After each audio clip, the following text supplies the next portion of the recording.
नमस्कार, मैं हूं आपके साथ कुमार कुणाल धीरज। एपीएन के लोकप्रिय कानूनी प्रोग्राम लीगल हेल्पलाइन में आपका स्वागत है। इसमें हमारे कानूनी विशेषज्ञ रोज़मर्रा की ज़िंदगी की समस्याओं से जुड़े कानूनी मसलों पर आपकी शंकाओं का समाधान करते हैं। आप फ़ोन करके कानूनी राय ले सकते हैं। आज हम वायु प्रदूषण से जुड़े कानूनी प्रावधान के बारे में जानकारी देंगे। पर्यावरण के संरक्षण और नागरिकों को स्वस्थ जीवन जीने के माहौल देने में यह महत्वपूर्ण भूमिका निभाता है। पर्यावरण संबंधी कानूनों की सफलता मुख्य रूप से इस बात पर निर्भर करती है कि उनको किस प्रकार लागू किया जाता है। अध्ययन में यह सामने आया है कि राज्य के प्रदूषण नियंत्रण बोर्ड कई बार केंद्रीय बोर्ड के निर्देशों को अमल में नहीं लाते। कई राज्य स्तरीय बोर्ड ने अब तक साफ वायु को लेकर एक्शन प्लान नहीं बनाया है। तो ये तो थी कुछ बुनियादी जानकारी। विस्तार से हमारे आज के कानूनी विशेषज्ञ अधिवक्ता नवीन पांडे जी हमारे साथ जुड़ेंगे और इन बातों को बताएंगे। अगर आपका वायु प्रदूषण से जुड़ा कोई सवाल है तो आप फ़ोन करके अपने सवालों को पूछ सकते हैं और राय भी ले सकते हैं। हमारा फ़ोन नंबर है 0120612793 और 012061279338।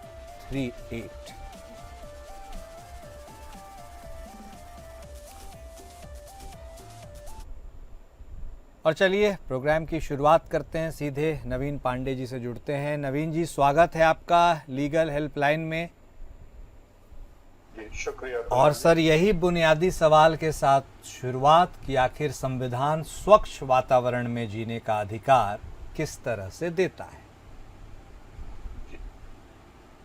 कुणाल जी, जब संविधान को लागू किया गया था सन 1950 में, उस समय पर पर्यावरण की सुरक्षा या संरक्षण से संबंधित कोई भी प्रावधान उस समय शामिल नहीं था। हालांकि जो अनुच्छेद 21 है संविधान का, उसके अंदर हमें जीवन का अधिकार दिया गया है, जो कि एक मौलिक अधिकार है। और इस मौलिक अधिकार की व्याख्या माननीय सर्वोच्च न्यायालय ने विभिन्न मामलों में अलग अलग तरीके से करते हुए कई ऐसी सुविधाएं हैं और आवश्यकताएं हैं जिनको जीवन के मौलिक अधिकार के अंदर शामिल किया गया है। जैसे कि किसी एक मामले में माननीय सर्वोच्च न्यायालय ने यह भी कहा था कि जीवन का अधिकार का अर्थ ये नहीं है कि महज एक प्राणी की तरह जो है बस हम जीवित रह रहे हैं, बल्कि ये कहा गया था कि जीवन के अधिकार में वे सारी चीजें सम्मिलित हैं जो कि एक मान सम्मान के साथ में जीवन व्यतीत करने के लिए आवश्यक है। अब इसकी जो आगे व्याख्या की गई उसमें बुनियादी सुविधाओं का भी ध्यान रखा गया, जैसे कि साफ हवा, स्वच्छ जल, इन सब चीजों को भी ये कहा गया कि ये भी बहुत ही आवश्यक है एक सम्मान पूर्वक और एक नॉर्मल जीवन जीने के लिए। इन सब चीजों को ध्यान में रखते हुए संविधान के अंदर जो 42वां संशोधन किया गया था सन 1976 में, उस समय 2 अनुच्छेद जोड़े गए थे संविधान के अंदर, जो कि है अनुच्छेद 48A और 51AG। ये जो नए प्रावधान जोड़े गए, इनका उद्देश्य था पर्यावरण संरक्षण को संवैधानिक दर्जा प्रदान करना। अनुच्छेद 48A में ये कहा गया है कि राज्य जो है वो पर्यावरण की रक्षा और सुधार करने तथा देश के वनों और वन्य जीवों की सुरक्षा करने का प्रयास करेगा। यानी कि 48A इस आर्टिकल में राज्य के ऊपर, अब राज्य से हमारा आशय कोई राज्य सरकार नहीं है, बल्कि केंद्र सरकार और राज्य सरकार सब कुछ सम्मिलित करके देखा जाएगा। तो सरकारों के ऊपर ये जिम्मेदारी मतलब एक जिम्मेदारी सौंपता है ये प्रावधान कि वे पर्यावरण की रक्षा और सुधार के लिए जो है प्रयास करेंगे, साथ ही साथ वन्य जीवों के लिए भी प्रयास करेंगे। ठीक बात। अब यदि हम अनुच्छेद 51AG की बात करें तो इसमें यह कहा गया है कि पर्यावरण का संरक्षण और सुरक्षा करना ये प्रत्येक नागरिक का कर्तव्य है। इसमें यह भी कहा गया है कि भारत के प्रत्येक नागरिक का यह कर्तव्य होगा कि वह वनों, झीलों, नदियों और वन्य जीवों सहित प्राकृतिक पर्यावरण की रक्षा और संवर्धन करे तथा जीवित प्राणियों के प्रति दया का भाव रखे। साथ ही साथ भारतीय संविधान के अनुच्छेद 32 और अनुच्छेद 226 में जिसके तहत रिट याचिका दायर की जाती है, इसके अंदर प्रावधान है कि जनहित के मामलों से संबंधित कोई भी याचिका जो है, अब जनहित के अंदर पर्यावरण भी आता है ना? तो इसलिए पर्यावरण संबंधित रिट याचिकाएं भी जो है या पीआईएल जो है वो उच्च न्यायालय और सर्वोच्च न्यायालय के समक्ष दायर की जा सकती है ताकि पर्यावरण को सुरक्षित और संरक्षित किया जा सके। तो इस प्रकार से संविधान जो है स्वच्छ वातावरण में जीने का अधिकार हमें प्रदान करता है। ठीक है सर, अब अगला सवाल है कि पटाखों पर आखिर कोर्ट का क्या स्टैंड है और ग्रीन पटाखों पर क्या आदेश? देखिए, पिछले कुछ सालों से यदि हम दिल्ली शहर की बात करें और एनसीआर की बात करें तो लगातार हम ये देख रहे हैं कि पिछले तकरीबन 10-1 सालों से हर साल जो सर्दियों का मौसम आता है उस समय में जो वायु प्रदूषण का स्तर है वो इस हद तक बढ़ जाता है कि उसके अंदर सांस लेना आम जनता के लिए जो है बहुत ही मुश्किल हो जाता है। अब इस प्रदूषण की वजह से लोगों को बहुत सारी गंभीर बीमारियों और समस्याओं का भी सामना करना पड़ता है। तो इस चीज को ध्यान में रखते हुए कुछ याचिकाएं जो है वो माननीय सर्वोच्च न्यायालय में दायर की गई थी, जिस पर सुप्रीम कोर्ट ने ये कहा कि दिल्ली एनसीआर में पटाखों के उपयोग, निर्माण, बिक्री और भंडारण पर केवल 4 महीने की अवधि जो सर्दी का मौसम होता है उसमें करने से जो है कोई लाभ हमें प्राप्त नहीं होगा, बल्कि ये जो प्रतिबंध है पटाखों के उपयोग, उनके निर्माण या बिक्री और भंडारण, इस पर जो प्रतिबंध है वो पूरे साल भर के लिए लागू करने का निर्देश दिया। और कोर्ट ने ये माना कि भले ही ग्रीन पटाखों से जो प्रदूषण होता है वो पारंपरिक पटाखों की तुलना में मात्र 30% कम होता है, लेकिन ये स्वीकार्य नहीं है। तो पटाखों पर प्रतिबंध के जो मुख्य बिंदु थे वो ये थे कि दिल्ली एनसीआर में पटाखों पर पूर्ण प्रतिबंध रहे, जो कि पूरे साल के लिए इनके उपयोग, निर्माण, बिक्री और भंडारण पर रोक लगाए। साथ ही ग्रीन पटाखों पर भी प्रतिबंध लगाया गया, है ना?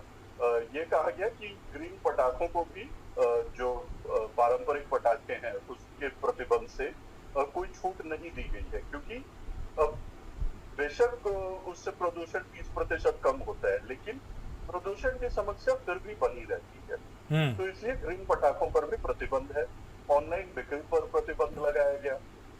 उसके बाद जो दिल्ली से बाहर के दूसरे शहर हैं वहां पर क्योंकि देखिए प्रदूषण सिर्फ दिल्ली में तो है नहीं, पूरे देश भर में है, तो जहां कम प्रदूषण है वैसे शहरों में ये कहा गया कि निर्धारित समय अवधि के दौरान ही जो है पटाखे जलाए जा सकते हैं, जैसे कि रात के 8 बजे से 10 बजे तक। तो कुल मिलाकर सुप्रीम कोर्ट जो है बहुत ही सख्त है कि पटाखों के उपयोग से प्रदूषण जो है किसी प्रकार से देश में ना फैले और लोग जो है स्वच्छ हवा में सांस ले सकें। ठीक है, अब चूंकि पटाखों की बात हुई तो सर अगला सवाल यह है कि कोर्ट के आदेश के बिना पटाखे बेचने या जलाने वालों पर क्या कार्रवाई हो सकती है? देखिए, कोर्ट के आदेश के बिना यदि कोई भी व्यक्ति पटाखे बेचता है या कोई व्यक्ति पटाखा जलाता है तो उस पर जो कार्रवाई हो सकती है उसके संभावित कदम कुछ इस प्रकार है। व्यक्ति के ऊपर जुर्माना लगाया जा सकता है ना? गिरफ्तारी भी हो सकती है यदि कोई गंभीर मामला है, जैसे काफी भारी मात्रा में पटाखे जो है उनका भंडारण करना या बिक्री के लिए उनको पब्लिकली जो है सबके सामने रखना, तो ऐसे मामलों में गिरफ्तारी भी हो सकती है, मुकदमा चलाया जा सकता है, पटाखे जब्त भी किए जा सकते हैं और जो पटाखों से संबंधित व्यवसाय है उसके ऊपर भी प्रतिबंध लगाया जा सकता है। अब जो एजेंसियां हैं जिनको जिम्मेदार इसमें बनाया गया है कार्रवाई करने के लिए, वो सर्वप्रथम तो पुलिस की जिम्मेदारी है कि यदि कोई व्यक्ति कोर्ट के आदेश का उल्लंघन करता है तो उसके खिलाफ पुलिस को कार्रवाई करनी होगी। साथ ही साथ जो प्रदूषण नियंत्रण बोर्ड है उसको भी निर्देश दिया गया है कि यदि कोई भी व्यक्ति न्यायालय के आदेशों का उल्लंघन करता है तो उसके खिलाफ समुचित कार्रवाई प्रदूषण जो विभिन्न प्रदूषण अधिनियम है उनके तहत करे। तो ये कार्रवाई हो सकती है, जुर्माना, गिरफ्तारी, मुकदमा, पटाखों की जब्ती और व्यवसाय पर प्रतिबंध तक लगाया जा सकता है। ठीक है, इसी से जुड़ा एक अगला सवाल यह भी है सर कि प्रतिबंधित वक्त के बाद पटाखा जलाना क्या जुर्म है और क्या कार्रवाई हो सकती है? देखिए, जैसा कि पहले भी हम बात कर चुके हैं कि माननीय सर्वोच्च न्यायालय इस बात को लेकर के बहुत ही सख्त है कि जो साल दर साल प्रदूषण की मार जो है जनता को झेलना पड़ता है, विशेष करके दिल्ली और राष्ट्रीय राजधानी क्षेत्र के अंदर। और ये भी पाया गया है कि जो 4 महीने के लिए प्रतिबंध लगाया जाता है पटाखों के ऊपर, वो भी प्रभावी नहीं। तो इस वजह से जो पटाखे जलाने का समय है ना, उसको भी निर्धारित किया गया, 8 से 10 बजे का समय निर्धारित किया गया। अब यदि कोई भी व्यक्ति इस अवधि के बाहर पटाखे जलाने का प्रयास करता है या पटाखे जलाते हुए पाया जाता है तो उसके ऊपर भी विभिन्न प्रकार की कार्रवाई की जा सकती है। जैसे कि प्रतिबंध के वक्त यदि कोई व्यक्ति पटाखा जलाता है ना, तो उसके ऊपर जुर्माना लगाया जा सकता है। यदि कोई व्यक्ति जो है पहली बार इस तरह का अपराध करते हुए पाया जाता है, क्योंकि अब इसको अपराध की श्रेणी में रखा गया प्रतिबंधित समय के बाद पटाखे जलाने को, तो यदि पहली बार कोई व्यक्ति पाया जाता है इस प्रकार का अपराध करते हुए, तो ये भी हो सकता है कि उसको चेतावनी दे करके छोड़ दिया जाए। लेकिन यदि कोई व्यक्ति बार बार इस अपराध को करते हुए पाया जाता है तो उसके ऊपर सख्त कार्रवाई हो सकती है, उसकी गिरफ्तारी भी की जा सकती है, उसके ऊपर जुर्माना भी लगाया जा सकता है। और जो ठीक है, लगातार अधिवक्ता नवीन पांडे जी हमारे साथ बने हुए हैं। नवीन जी, अगला सवाल यह है कि फैक्ट्री एक्ट की धारा 41A क्या है जिसके तहत प्रदूषण करने वालों पर कार्रवाई हो सकती है? देखिए, जो फैक्ट्री अधिनियम है ना, इसकी धारा 41A, इसके अंदर ये प्रावधान किया गया है कि जो भी राज्य सरकारें हैं, यदि राज्य के अंदर कोई ऐसी फैक्ट्री लगाई जानी है ना, जिसमें जो उत्पादन की प्रक्रिया है वो खतरनाक प्रक्रिया है, तो ऐसे कारखानों को लगाने के लिए जो प्रारंभिक स्थान है या किसी ऐसे कारखाने के विस्तार के लिए या रिलोकेशन के लिए जब भी आवेदन सरकार को प्राप्त होता है तो उसके लिए एक साइट मूल्यांकन समिति को नियुक्त करने का अधिकार दिया गया है इस धारा के अंदर। अब जो स्थल मूल्यांकन समिति है, ये खतरनाक प्रक्रिया से संबंधित कारखाने की स्थापना के लिए जो आवेदन है उनकी जांच करेगी तथा निर्धारित प्रपत्र में ऐसे आवेदन की प्राप्ति के 90 दिन के अवधि के भीतर राज्य सरकार को अपनी सिफारिश पेश करेगी। इसमें यह भी कहा गया है कि यदि कोई ऐसी प्रक्रिया को अपनाने वाली फैक्ट्री है जिसका स्वामित्व केंद्र सरकार या केंद्र सरकार के पास में है, तो ऐसी स्थिति में केंद्र सरकार के पास में ये शक्ति होगी कि वो किसी व्यक्ति को नामित कर सके ऐसी कमेटी का मेंबर होने के लिए, और उसके बाद में जो है स्थल मूल्यांकन समिति पूरी प्रक्रिया को अपनाते हुए जांच पड़ताल करेगी आवेदन का, और उसके बाद में अपनी सिफारिश जो है समर्पित करेगी, जिसके आधार पर फैक्ट्री को लाइसेंस दिया जाएगा या अनुमति दी जाएगी फैक्ट्री स्थापना के लिए। जहां कहीं भी है ना राज्य सरकार किसी खतरनाक प्रक्रिया से संबंधित कारखाने की स्थापना या विस्तार के लिए आवेदन को मंजूरी दे चुकी है, वहां पर आवेदक के लिए जल प्रदूषण निवारण और नियंत्रण अधिनियम और वायु प्रदूषण निवारण और नियंत्रण अधिनियम के तहत जो सेंट्रल बोर्ड है या स्टेट बोर्ड है, उसके आगे अनुमोदन प्राप्त करना भी ये आवश्यक नहीं होगा, ये कहा गया है इस सेक्शन के तहत। ठीक। अगला इम्पोर्टेंट सवाल है सर कि प्रदूषण का एक जो बड़ा कारण है वह वाहनों से निकलने वाला धुआं है। मोटर व्हीकल अधिनियम में प्रावधान है कि प्रत्येक वाहन के पास पीयूसी यानी पॉल्यूशन अंडर कंट्रोल सर्टिफिकेट होना चाहिए, लेकिन मोटर व्हीकल एक्ट इसे कैसे सुनिश्चित करता है? देखिए, जो प्रदूषण नियंत्रण सर्टिफिकेट है, जिसको हम पीयूसी कहते हैं, ये किसी भी वाहन के जो उत्सर्जन सिस्टम है उसके फिटनेस की जांच करता है और भारत सरकार ने सभी वाहनों के लिए उत्सर्जन मानक निर्धारित किए हुए हैं और यह सुनिश्चित करना कि वाहन उन नियमों का पालन करता है, उन मानकों का पालन करता है, इसको कानूनी रूप से अनिवार्य बनाया गया है। यदि किसी भी व्यक्ति की कार का उत्सर्जन इन स्वीकार्य सीमाओं के भीतर है तो इसका जो है पर्यावरण पर प्रभाव कम होता है। अब पोल्यूशन अंडर कंट्रोल सर्टिफिकेट की अनिवार्यता जो है उसको सुनिश्चित करने के लिए मोटर व्हीकल्स एक्ट में सेक्शन 190 इसके लिए प्रावधान करता है। इसमें यह कहा गया है कि यदि व्यक्ति जो है निर्धारित समय सीमा के भीतर अपने पीयूसी प्रमाण पत्र का नवीनीकरण नहीं कराता है या गाड़ी की जांच नहीं कराता है कि उसके जो उत्सर्जन है वो मानक के अनुसार है या नहीं, तो ऐसी स्थिति में जो वाहन स्वामी है उसको अधिनियम के तहत दंडित किया जा सकता है, जो कि कम से कम 10,000 रुपए तक का जुर्माना होता है और 3 महीने तक की कैद या जुर्माना और कैद दोनों ही उस व्यक्ति के ऊपर लगाया जा सकता है और उसको दंडित किया जा सकता है।